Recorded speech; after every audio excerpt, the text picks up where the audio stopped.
우리 기독교는 역사 속의 서방 세계를 선두주자로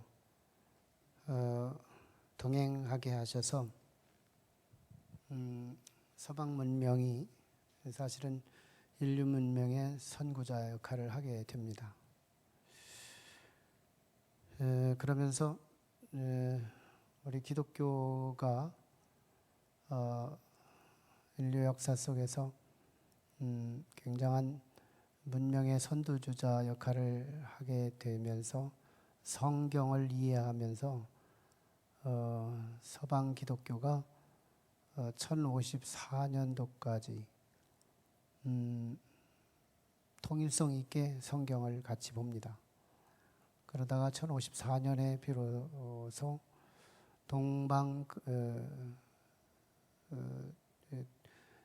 동쪽 분야의 기독교와 서방 쪽의 기독교가 갈라지게 되는데 소위 동서교회의 분열이다. 이런 교회 역사의 분열의 역사가 일어나요. 서방교회는 가톨릭으로 정착이 됐고 동방교회는 러시아 정교회 그리고 그리스 정교회로 분열이 돼요. 같은 성경을 보면서 이제 자기 그룹화되고 하나의 공동체화되면서 성경을 보는 견지가 조금씩 차이가 생겼던 거죠. 같은 성경을 보면서 보는 견해가 조금씩 차이가 생겨요. 그 중에서 서방교회는 교황의 절대 권위, 교황의 권위를 중심으로 체계화되는 그런 시스템을 갖고 있었고, 동방교회는 그 형제의 서로 수직적인 관계보다는 수평적인 관계를 굉장히 강조하면서 어떤 사람의 공동체의 조직을 형성하게 됩니다.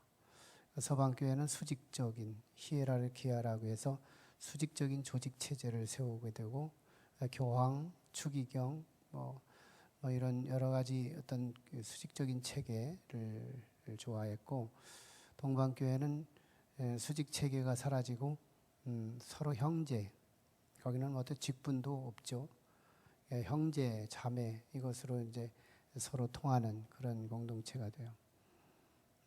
서방교회의 문제는 사람을 너무 신격화하는 그런 문제점이 있었고, 동방교회는 우상숭배에 조금 이렇게 친밀하게 하나님을 믿는데 이상하게 우상을 같이 곁들여서 믿는 그런 이렇게 점핑된 신앙이 함께 됨으로써 서방 교회들이 싫어했고, 그러면서 결국은 1054년도에 분열을 대대적으로 이루게 돼서 지금도 이제 서로 에큐메니칼 연합운동을 해보려고 노력은 하지만 쉽사리 되지를 않아요. 수직체계와 수평체계가 너무 멀리 왔다. 우리들이 겹쳐지기는 참 너무 어렵다. 이런 차원에서 지금 서로 팽팽하게 분열이 되어 있죠. 서방교회와 동방교회의 차이 중에서 구원론의 차이가 조금 재미있게 다르게 접근하고 있죠. 서방세계는 구원론을 법정적인 개념으로 다루게 돼요. 이신칭의, 믿음으로 말미암아 의롭다함을 얻는다. 이 말은 불신, 어떤 그 심판을 받게 되는, 그러니까 법정적 용어에서 죄인으로 취급하는, 그러니까 우리는 하나님 앞에서 법정적 개념에서 죄인이다. 그러므로 우리는 불의하다. 그래서 우리는 지옥에 처형을 하게 된다. 이것이 이제 서방 세계의 구원론, 인간론이라고 볼 수 있어요. 법정적 개념으로 하나님께서 너는 죄인이야. 이것을 선포하면 뭐 더 이상 의롭다고 할 겨를이 없죠. 법정적으로 재판 판사가 방망이를 3번 두드리는 순간 누구도 저항할 수 없이 그대로 속수무책으로 적용이 돼야 되는 거죠. 법정적 개념이니까. 동방교회는 의료적 개념이에요. 우리가 아담 이후에 사실은 우리 인류는 병들은 거다. 병들은 거다. 그래서 하나님의 형상이 일그러졌고 야수가 되어버렸고 병들어서 우리가 구원받는 개념은 치료 개념이다.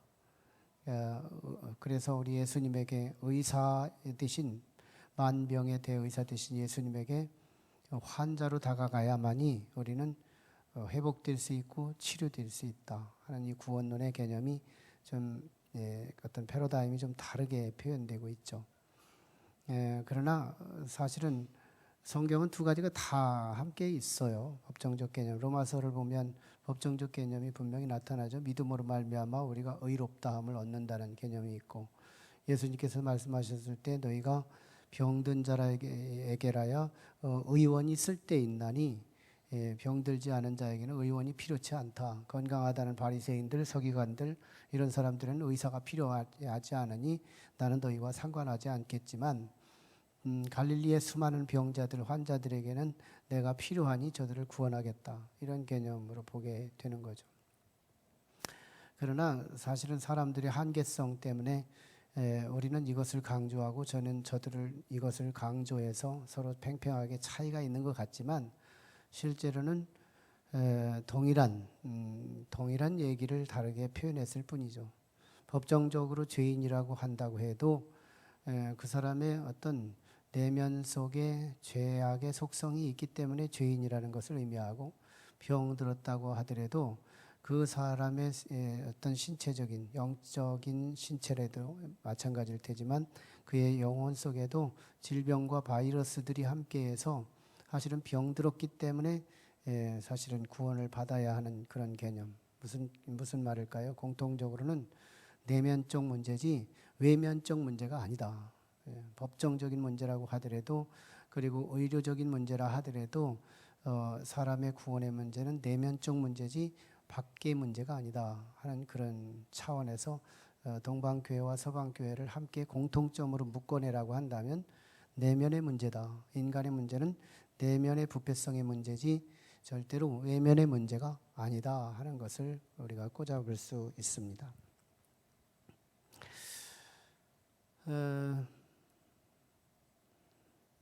바울 사도는 우리 고린도 후서 4장에서 우리 사람들을 그릇으로 비유를 했어요. 그릇으로. 그래서 우리의 그릇은 그릇인데 무슨 그릇이냐면 질그릇이다. 흙을 빚어서 만들어서 그 불 속에 집어넣었다 꺼내는 과정 속에서 그릇이 되었는데 잘못 관리하면 깨질 수 있는 아주 불완전한 그릇. 그런데 이 그릇의 희망이 이 그릇의 희망이 크냐 작으냐, 멋있느냐 예쁘냐, 잘 만들어졌느냐, 이 그릇의 희망이 거기에 두지 않고 그 그릇에 뭘 담았느냐, 그 그릇에 무슨 내용물을 품고 있느냐 하는 부분에서 바울 사도는 그릇의 존귀성을 논하게 돼요. 고린도후서 4장에서 말이죠. 그래서 우리가 이 보배를 질그릇에 담음은 이 큰 능력이 하나님께 있고 우리에게 있지 아니함을 알게 하려 함이라 하면서 바울 사도가 우리의 질그릇에 예수 그리스도의 형상, 하나님의 보배 같은 그 보배를 우리 몸에 짊어지면, 우리 그 그릇에 담으면 우리의 그릇은 보배 그릇이 된다 하는 그 비전, 그게 구원인 것이죠.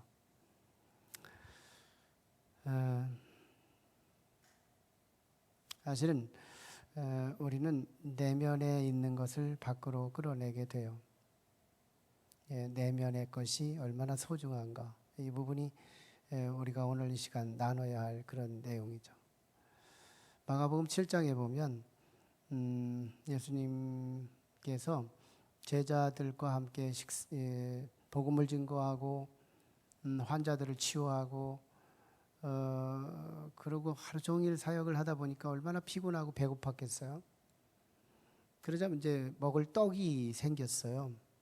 떡이 생겨서 예수님과 제자들이 함께 떡을 먹는데 손으로 집어 먹는 거예요. 마침 거기에 누가 있었냐면 바리새인들, 서기관들, 이 정결 예법을 잘 지키는 장로의 어떤 그 장로들이 정해놓은 이런 어떤 법들을 그들은 잘 지키는 사람들이었는데 정결예법을 무시하고 손으로 막 집어먹는 거예요. 그래서 장로들이 또는 바리새인들이 예수님께 따져 물어요. 아니 모세는 이렇게 어떤 음식을 먹을 때 손을 깨끗이 씻고 먹으라고 그랬는데 어째서 당신의 제자들은 이렇게 그냥 손으로 집어먹고 더럽게 먹는 겁니까? 하고 막 올가미를 걸고 예수님에게 딴지를 걸어요. 그때 거기서 예수님이 정의를 하시죠. 네, 우리가 밖에서 먹는 것이 더러운 게 아니고 실제는 우리 들어온 우리의 모든 음식물 들어간 것이 나가는 게 다 더러운 거다. 들어오는 것이 더러운 게 아니고 나가는 게 더러운 거다.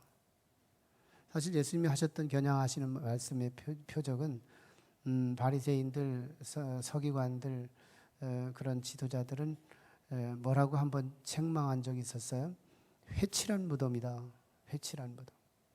그러니까 겉은 어떤 회를 칠해 가지고 하얗고 깨끗하고 냄새 나지 않고 겉은 향기를 이렇게 뿌려 가지고 향수를 뿌려서 냄새가 그럴듯하게 보이지만 조금만 회를 좀 헤치고 열어보면 시체 썩는 냄새가 가득한 그 모습을 예수님은 지적해냈던 거죠.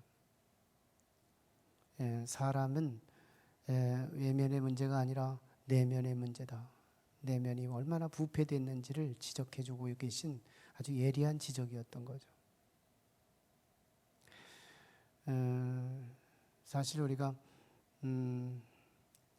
의인은 하루를 살면서 그리고 많은 사람을 접하면서 이상하게 마음에 드는 사람들이 많아요. 이 사람을 봐도 마음에 들고 저 사람을 봐도 마음에 들고 저 사람을 봐도 참 귀하고 저 사람을 봐도 너무 좋고 막 그런 거예요. 근데 아직 의인이 못된 사람들은 이 사람을 봐도 마음에 안 들고 저 사람을 봐도 마음에 안 들고 저 사람을 봐도 마음에 안 들고 이렇게 마음에 안 드는 사람이 이렇게 많은 거예요.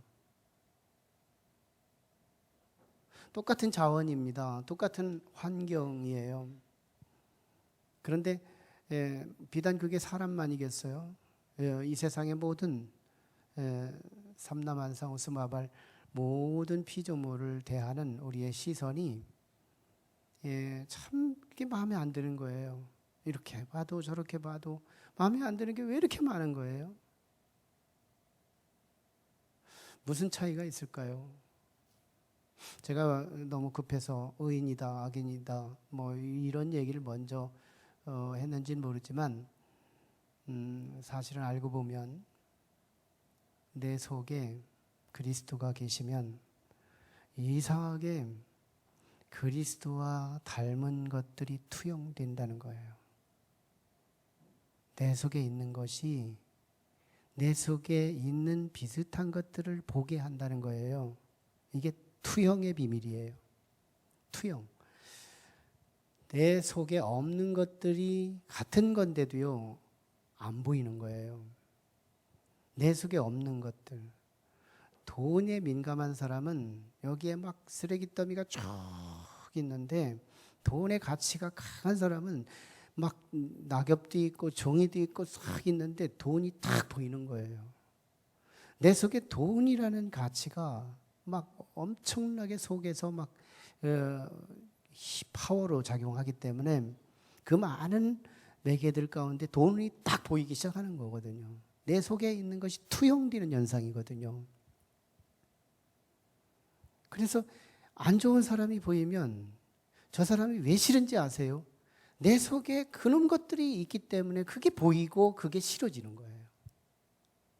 호랑이는요, 고양이가 싫대요. 왜? 이 체구도 작은 것이 내 옷을 입고 다니는 거예요. 왜 수많은 옷도 많은데 왜 내 옷을 입고 있느냐 말이에요. 기분 나쁘다는 거예요. 그래서 호랑이가 고양이 만나면 찢어놓는데요. 자기 원조인데도 찢어놓는데요. 투영이기 때문에 그래요. 자기 속에 그 비슷한 것이 보이면 그게 굉장히 섬광처럼 비쳐 보이는 거예요. 내게 예수님이 계신가, 내 속에 진정한 보배가 계신가 안 계신가를 테스트할 수 있는 거예요. 누가 누구를 정죄해요? 누가 누구를 악인이다, 누가 의인이다, 누구를 우리가 정죄할 수 있어요? 없어요. 아무도. 여긴 제가 볼 때는 악인이 하나도 없는 것 같아요. 근데 본인은 판단할 수 있어요. 본인은 판단할 수 있어요. 내가 정말 예수 그리스도가 있나? 내가 정말 이 세상 떠나면 천국 갈 수 있나? 지금 이 헌주소 가지고. 그게 아니라면 우리 아직 늦지는 않았다는 얘기예요. 내게 정말 참 너무너무 싫은 사람이 보이고 자꾸 보이고 좋은 사람이 보이는 것보다 안 좋은 사람이 많이 보인다. 이거 회개하라는 신호예요. 내 속에 있는 것이 보이는 거예요. 내 속에 있지 않은 것은 보이지 않는 거예요. 의인이 왜 세상이 그렇게 아름답고, 은혜를 한번 깊이 받아보세요. 은혜를 받아보면 세상이 이상하게 똑같이 옛날에 간과했던 것들이 주목되고 안 보이던 것들이 보이고 그렇게 싫던 것들이 좋아 보이고. 왜 그러는 거예요? 내가 회복됐기 때문에.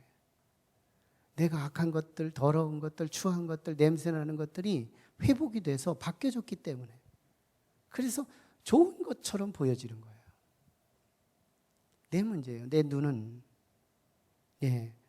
내가 정말 내 내면이 어떤 사람인가를 바로 표시해주는 바로미터가 될 수 있는 거예요.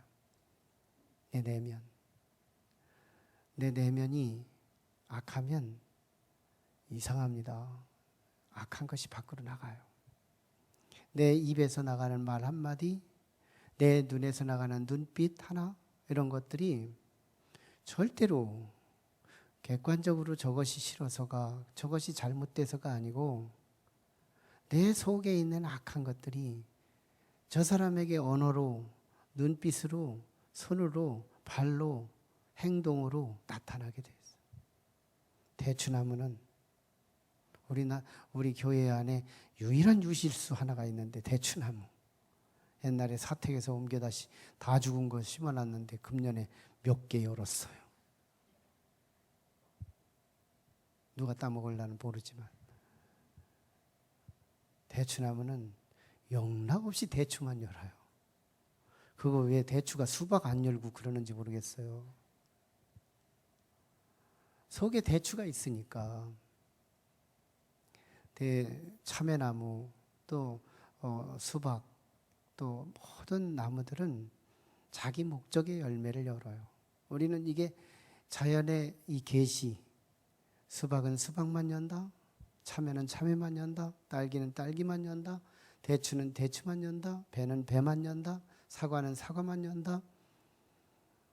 이 자연 계시가 수박이니까 수박이지, 참외니까 참이지, 이것만 보이면 이게 참 동물적인 요소밖에 안 되는 거예요. 하나님이 정하신 법칙. 수박은 수박의 DNA, 내면적 요소가 있으니 시간이 지나고 영양분이 들어가고 물과 어떤 돌봄이 있으면 반드시 수박이 열더라. 수박나무기 때문에 수박이 열리는 거지, 수박나무가 아니면 수박이 열릴 수가 없다. 우리 예수님은 분명히 요한복음서에도 말씀하시죠. 의인이기에 의로움이 나타나는 거고 악인이기에 악이 나타나는 거예요. 깜짝깜짝 놀랄 때가 있어요. 내가 내 속에서 이상한 게 나갈 때가 있어요. 그러면 내가 깜짝깜짝 놀랄 것이, 내 속에 그런 게 있단 말인가. 오늘 우리 여식과 카톡을 했어요. 카톡을 했는데 거기 레이버데이라고 그래가지고 월요일 날이라서 주일과 연휴 이렇게 쉬는 날이어서 오늘 주일날 교회 가고 그리고 다음에 이제 그 토요일 날이었죠. 지금 이제 토요일이고 거기서 이제 그 가까운 공원을 갔다가 식탁을 만났는데 한국 음식점을 만난 거예요. 한국 음식점에 된장찌개 나오고 김치 나오고 한상을 차려놓고 그걸 카톡 사진을 찍어서 보내줬어요. 그러더니 여기 집을 여식이 써놓은 멘트가 뭐라고 썼느냐면 엄마 아빠 집을 떠나면 개고생이라더니 아니 내가 깜짝 놀란 거예요. 아니 그게 무슨 말이냐 너. 아니 우리 딸 생각 속에서 집 떠나면 개고생이라더니 그래서 이게 무슨 말이냐 너 이게 무슨 말인지 알구나 하니 그랬더니 뭐가 이상하냐는 거예요. 그냥 고생한다는 얘기지. 근데 그럼 고생한다고 말하지 왜 개고생이라고 그러니? 이게 먹는 것 때문에 이제 고생을 하는 거예요. 예, 벌써 친구들이 하는 얘기들을 여과 없이 이제 받아들이고 나서 그런 정황이 되니까 저도 이렇게 뿜어낸 건데 참 그 속에 그런 것이 들어있구나. 딸한테도 좋은 것만 있는 줄 알았더니 그런 뭐가 좋은지 안 좋은지도 구별도 못하고 그저 좋은 말처럼 써먹는 그런 모습에 참 오늘 깜짝 놀라기도 했어요. 그런 소리 해놓고서 그게 이상한지도 모르는 거예요. 그냥 고생한다. 우리는 써먹지도 안 했던 그런 용어, 그런 것을 막 개고생이라고 하고 그런 모습이 보여요. 사실은 자기 자신한테 놀래는 게 있으세요? 나는 당연해 이러고 전혀 자기 자신에 대해서 이질감을 못 느끼고 있다면 어떻게 보면 참 심각한 거죠. 내 속에서 정결과 더러움이 서로 영적 투쟁을 하고 하나는 참 이런 부분에서 회개해야 돼. 난 내면이 정말 이렇게 부족한 게 많아. 깜짝깜짝 내가 어느새 이런 사람이 됐지? 내가 어느새 이렇게 썩은 것들이 내 음식이 되고 이 부패된 것들이 내 속에 있는 걸 너무 당연시 여기고 이러고 살고 있는 거지? 이런 사람은 희망이 있어요. 자기 투쟁이 있으니까. 프로테스트가 있으니까. 우리가 개신교로서 프로테스탄트 하잖아요. 예, 프로테스트의 저항력이 있기 때문에 사실은 우리 희망이 있는 거예요. 주님께로 문제의식을 가지고 나갈 수 있잖아요. 주여, 내가 이렇게 부패됐어요. 내가 이렇게 썩어 있어요. 내가 바라보는 이 세상이 왜 이렇게 안 좋아요? 내 속에 그렇게 안 좋은 게 있기 때문에요. 나하고 비슷한 게 너무 많기 때문에 나는 그것이 아니라고 저항하면서 숨는 거예요. 굉장히 심리적으로 비겁한 거죠. 아니라고 한다고 아닐 수 있나요? 어느 날 세상이 좋아지면 이 사람도 사랑스럽고 저 사람도 좋아지고 참 나보다 나아 보이고 존경스러워 보이기 시작하면 내 안에 보배가 들어온 거예요. 내 안에 보배가 들어오면 벌써 구원은 시작된 거예요. 나보다 낫게 여겨지고 오늘 내 내면을 한번 들여다볼 필요가 있어요. 겉대기 비전 없어요, 이 시대. 오나미 같은 얼굴에도 남들을 웃음으로 섬기려고 하는 웃음의 소스가 가득하면 텔레비전이 데리고 가는 거예요. 역사 속에 써먹는 거예요.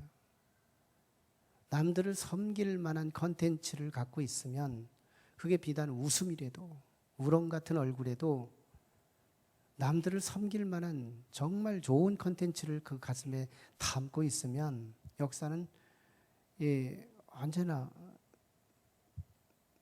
선택하고 그 사람을 역사 속에 사용하더라는 거예요. 아무리 겁대기가 번뜩하고 아무리 외면이 멋있고 그렇다 하더라도 사실은 그 속이 썩으면 지탄을 받게 되고 역사의 고독한 문제들이 시작되고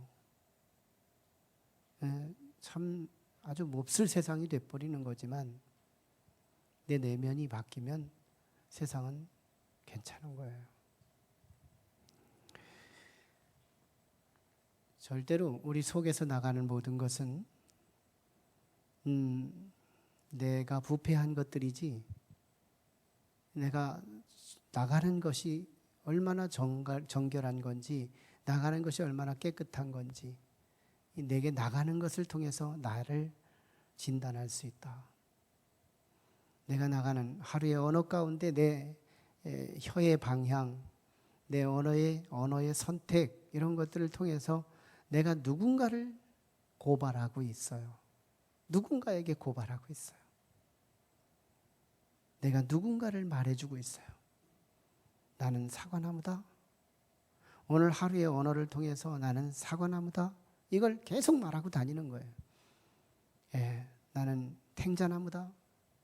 이걸 계속 자기 정체성을 자기가 언어를 통해 자기 눈빛을 통해 자기가 대인관계를 통해 계속 심고 다니는 거예요. 난 이런 사람이야. 사람들은 명찰만 차고 다녀요. 난 내 이름은 이종현 목사야. 이게 무슨 자기예요. 진짜 명찰이 뭐예요? 내가 말하는 말이에요. 음색이에요. 무슨 말을 하느냐, 무슨 마음을 눈으로 드러내고 발로 행동으로 삶으로 드러내는 그게 나예요. 내 명찰이에요. 진정한 나의 정체성이에요. 거기서 오늘 우리는 새로움을 도전해야 될 건데 바울 사도가 감옥에서 에베소서를 사용하면서 그리스도인과 대인관계를 오늘 본문에서 소개해요. 네 가지를 표현하고 있죠. 거짓을 버려라 25절에 26절에 분을 내어도 죄를 짓지 말며 해가 지도록 분을 품지 말라. 도둑질하지 말라. 차라리 가난한 자들에게 구제할 수 있도록 하라. 더러운 말을 하지 말아라. 차라리 덕을 세우고 선한 말을 하라. 잘 보세요. 거짓, 분, 도둑질, 더러운 말 다 대인관계예요. 대인관계. 그런데 이 대인관계가 상대방이 나쁘다는 말이 아니에요. 거짓을 하는 자의 부패성이에요. 분을 내는 자의 부패성이에요. 도둑질 하는 자의 부패성이에요. 더러운 말을 하는 사람의 부패성이에요. 그걸 듣는 자의 부패성이 아니에요. 내 속의 것이 지금 나온 것뿐이에요. 그것을 지금 버리라. 31절 하반절에 버리라고 말해요. 이걸 버려야 된다. 이것이 나와야 된다. 그리고 뭘까요? 취하라. 성령이 있어야 돼요. 30절 하나님의 성령을 근심하게 하지 말라. 우리 그리스도를 예수를 믿으면 자기가 몰라도 성령이 있고요. 자기가 알아도 성령이 있어요. 충만하냐 안 하냐는 사람마다 각각 분량이 달라요. 성령이 있기 때문에 예수를 믿고 있거든요. 성령이 없이는 예수를 못 믿어요. 그런데 우리가 계속 부패된 그것을 치료하지 않고 부패된 그것을 회복시키지 않고 계속 부패성을 그냥 놔두면 어떻게 돼요? 이제 이 부패가 썩어서 어마어마하게 썩어서요. 그 속에 있는 좋은 영, 성령인데 성령이 내가 있기에 참 너무 힘들다. 걱정하기 시작하고 근심하기 시작해요. 그러다 그래도 계속 죄를 계속 범하고 더러운 것을 계속 끌어당기고 더러운 것들을 자꾸 쌓이고 부패되게 하고 키워가다 보면 성령이 떠나버리는 거예요. 성령이 떠나요.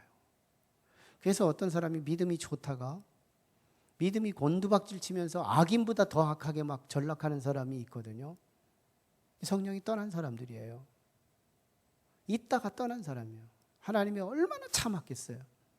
1년도 참고 2년도 참고 그렇게 수년 동안 참았는데도 계속 죄를 끌어당기는 거예요. 죄를 세이브하고 죄를 막 더하게 해주고 죄를 축적하고 죄를 막 더하게 해주면서 쌓이고 가다 보니까 성령이 걱정하다가는 코너로 몰려서 성령이 있을 수 없는 공간, 냄새나서 도저히 질식될 것 같은 공간, 그래서 성령이 떠나버리는 거예요.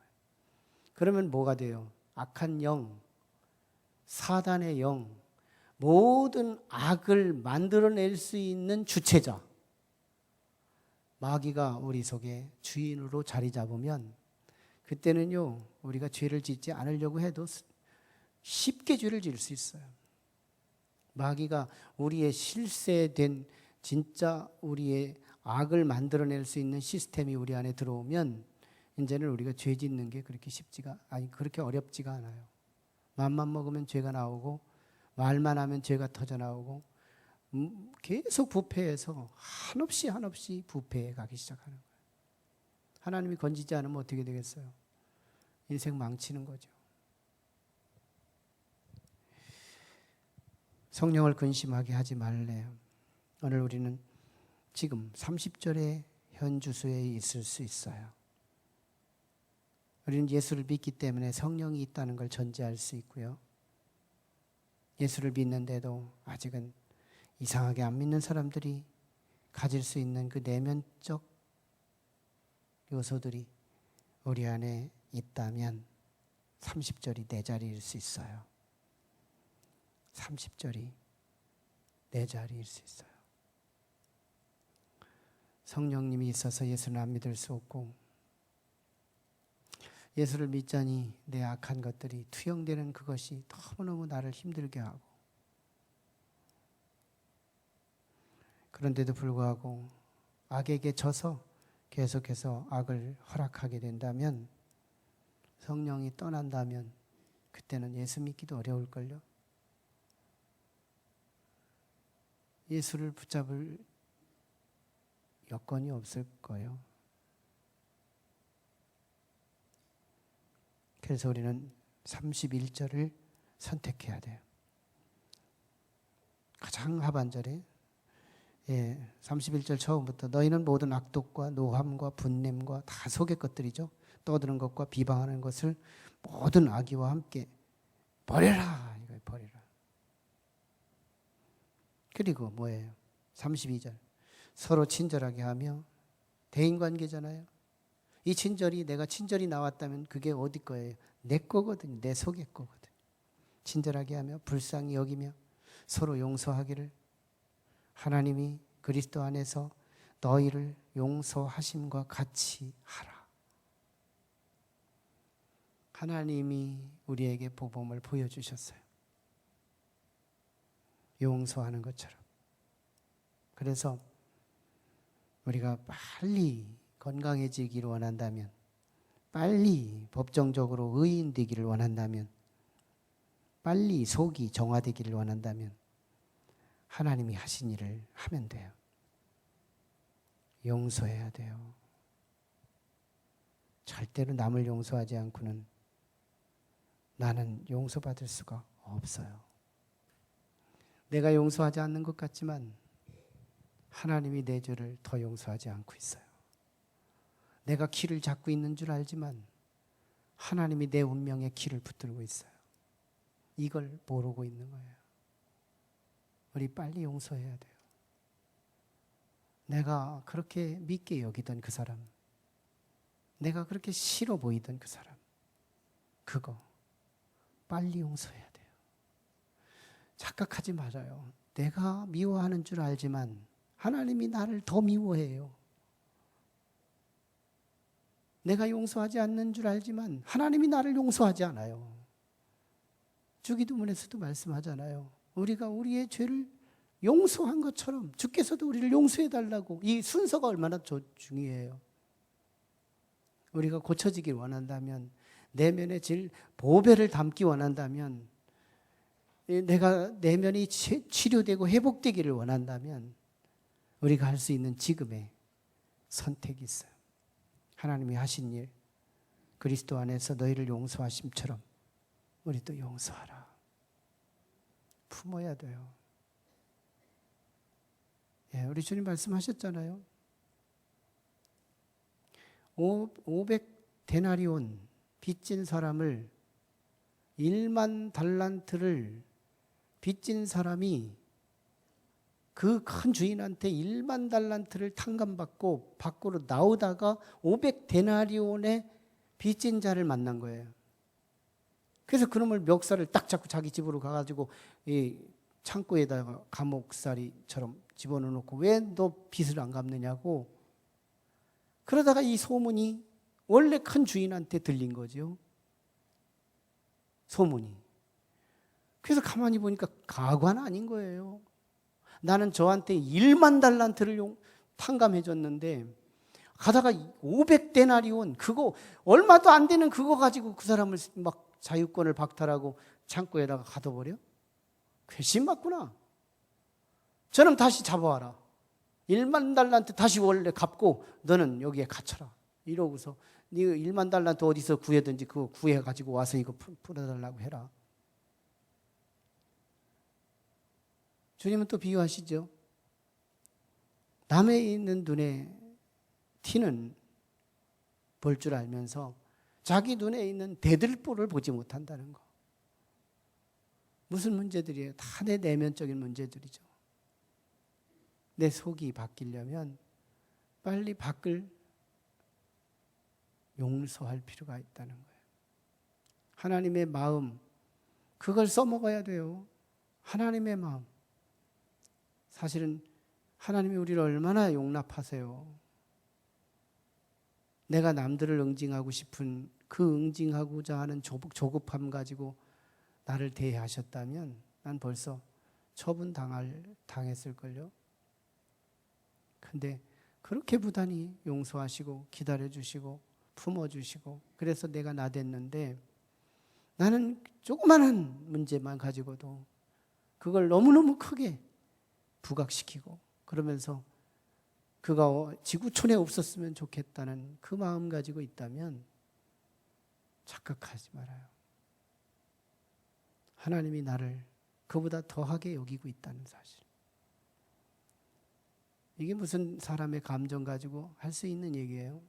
기록된 성경 말씀으로 우리가 냉정하게 나 자신을 진단해서 우리 인간의 비전은 내면 비전이지 외면 비전이 아니에요. 외부 비전이 아니에요.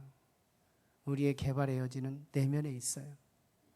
내가 얼만큼 내 내면을 거룩한 걸로 채울 거냐, 새로운 것으로 채울 거냐, 의인의 나무가 될 수 있느냐. 예수님이 들어오셔야 돼요. 성령님이 내 안에 충만해야 돼요. 그러면 하나님이 하신 일을 내가 할 수 있어요. 기도하시죠. 함께 같이 기도해요.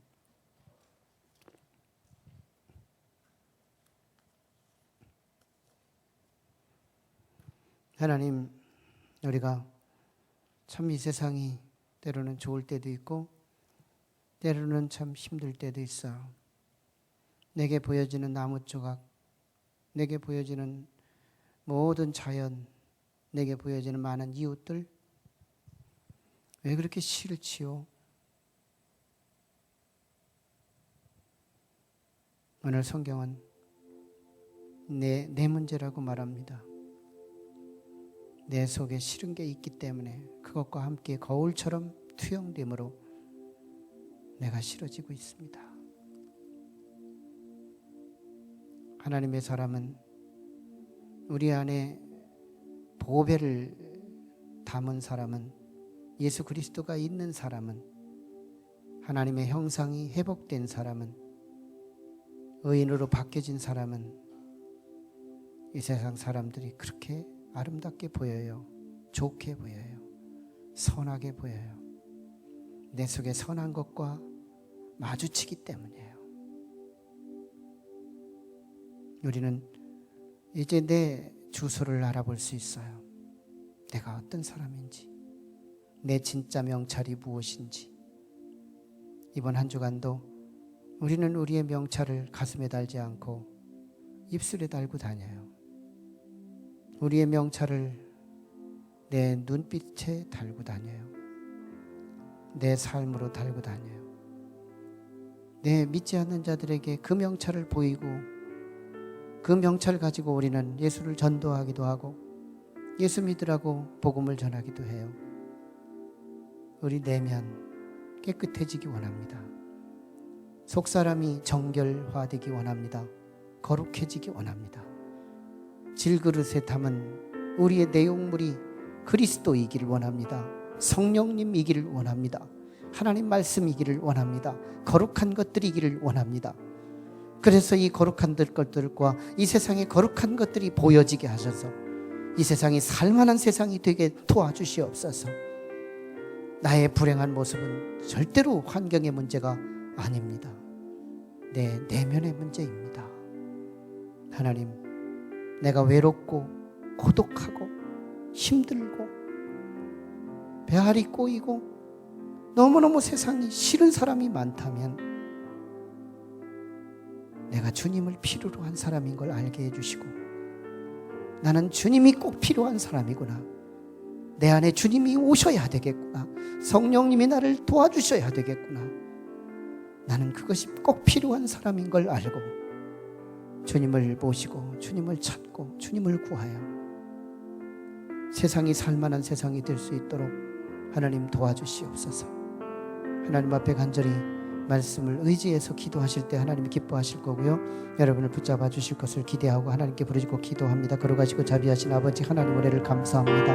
오늘 이 시간 우리 주님께서 주신 이 말씀, 아버지 하나님, 참으로 에베소서의 소리를 통해서 우리가 하나님을 본받는 삶, 하나님께서 우리에게 하신 그것처럼 우리도 아버지 하나님, 세상의 사람들에게 대인 관계 속에서 저들을 향하여서 아버지 선을 부을 수 있도록, 하나님이여 참으로 선한 일을 할 수 있도록, 선한 것들을 드러낼 수 있도록 하나님, 내 마음을 다스리게 도와주시옵소서.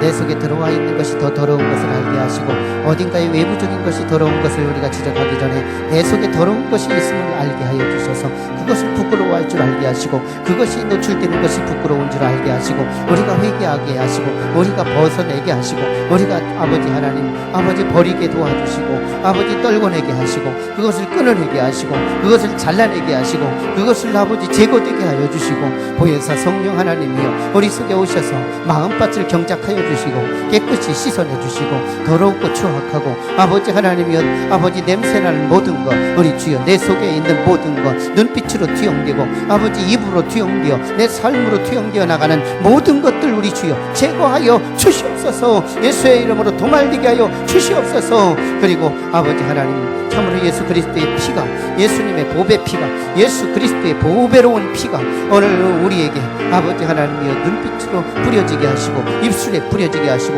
마음에 뿌려지게 하시고 하나님의 형상에 뿌려지게 하시고 내 속에 뿌려지게 하셔서 더러운 것들이 깨끗함으로 바뀌어지게 하시고 새로워지게 하시고 새로운 나라가 이루어지게 하여 주시고 내 마음속에 하나님 나라가 이루어지게 하시고 천국이 여기저기 있다 아니라 내 마음에 있다고 말할 수 있는 내 마음에 천국 되기 원합니다. 내 마음에 천국 되기 원합니다. 주여 아버지 하나님, 성령님이 아버지 하나님 나의 연약함을 도와주시고 예수 그리스도가 참으로 나의 구세주이심을 소개하게 하시고 내 안에 들어오셔서 나를 붙잡아 주시고 나를 축복해 주시고 나를 새롭게 경작해 주시고 새로운 사람으로 아버지 좋은 것들로 선한 것들로 내 속에 아름다운 것들로 채워지게 하여 주시옵소서. 그래서 아버지 하나님, 이제 이번 한 주간은 내 명찰을 바꿔 차게 하여 주옵소서. 내 명찰을 바꿔 차게 도와주시옵소서.